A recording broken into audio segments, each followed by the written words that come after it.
What up tout le monde, bienvenue à un nouvel épisode du LDM Podcast, la discussion média avec votre animateur Marc Aristide.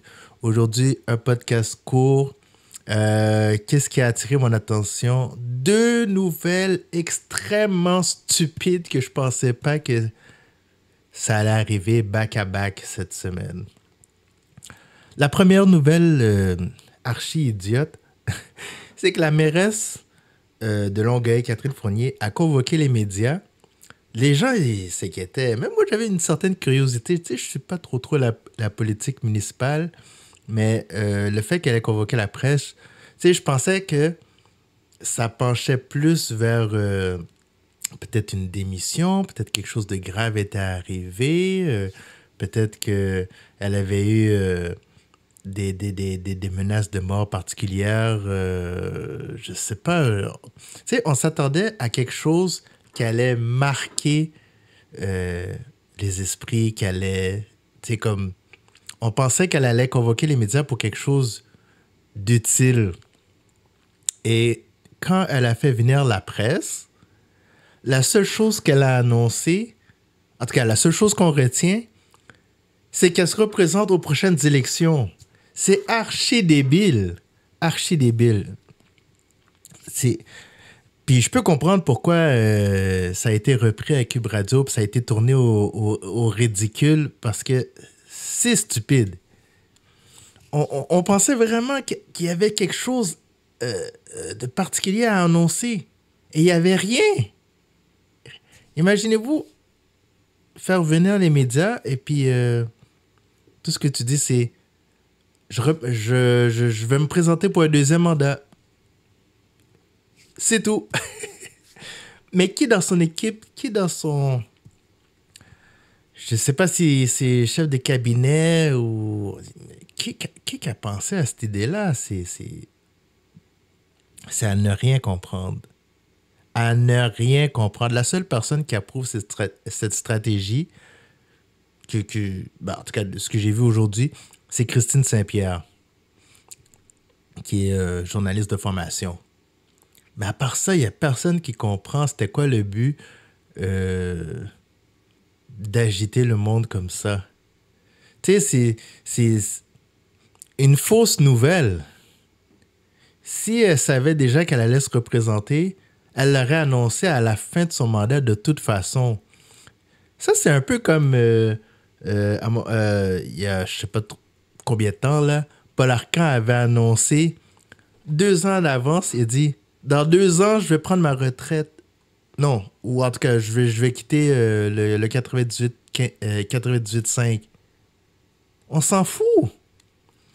Annoncer que tu quittes le 98.5 dans 2 ans.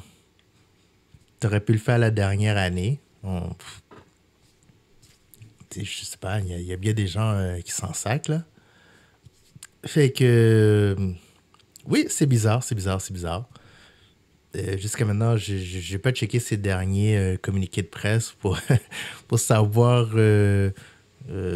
c'était quoi la suite qu'elle voulait donner à ça. Mais terriblement niaiseux. Après ça, la deuxième nouvelle stupide, comme si c'était pas assez, on apprend que Drake poursuit son propre label, Universal Music Group, parce qu'il dit que ils ont gonflé les chiffres artificiellement pour They Not Like Us de Kendrick Lamar, qui était au milieu de leur beef, un beat qui a vraiment pogné, qui a eu beaucoup de succès, qui a fait beaucoup de gros chiffres sur Spotify, sur YouTube. Il y a même une tournée qui a été faite par rapport à cette chanson. Donc, ça a vraiment rapporté beaucoup d'argent à Kendrick et son label.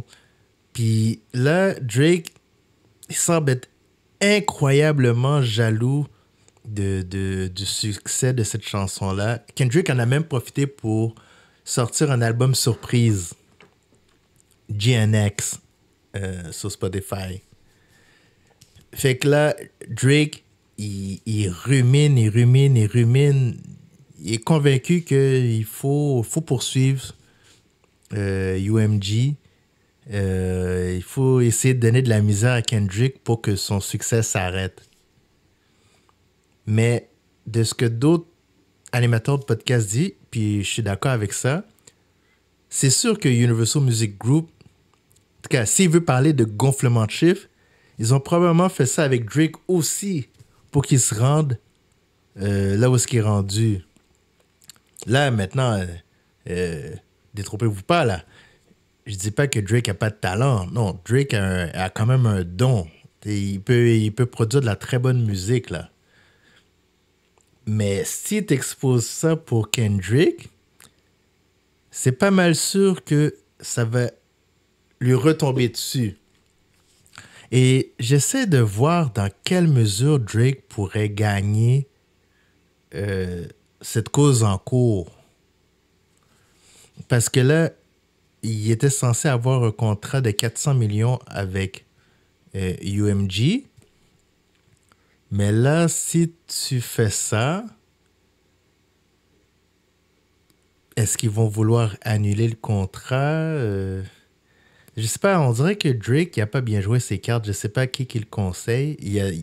Drake a son propre label aussi, là, OVO. Mais je sais pas, c'est... Tu sais, comme d'autres disent, ça fait vraiment sucker shit. Tu sais, ça fait très mauvais perdant, pas capable d'accepter la défaite. Tu sais, si t'as perdu, man. Aussi simple que ça. En tout cas, dites-moi vous, qu'est-ce que vous pensez de ces nouvelles? Drake qui est sous son label, Catherine Fournier qui est apparue pour rien dans les médias. Vous pouvez m'écrire à ladiscussionmedia@gmail.com. Allez sur mon site www.ladiscussionmedia.com. Si vous avez besoin de services de photos, www.marcaristidephotographie.com. Pour les photos spécifiquement pour la mode, www.magmi-webmagazine.com. J'ai hâte de voir vos commentaires. C'était tout pour ce soir. Je vous dis à la prochaine. Ciao.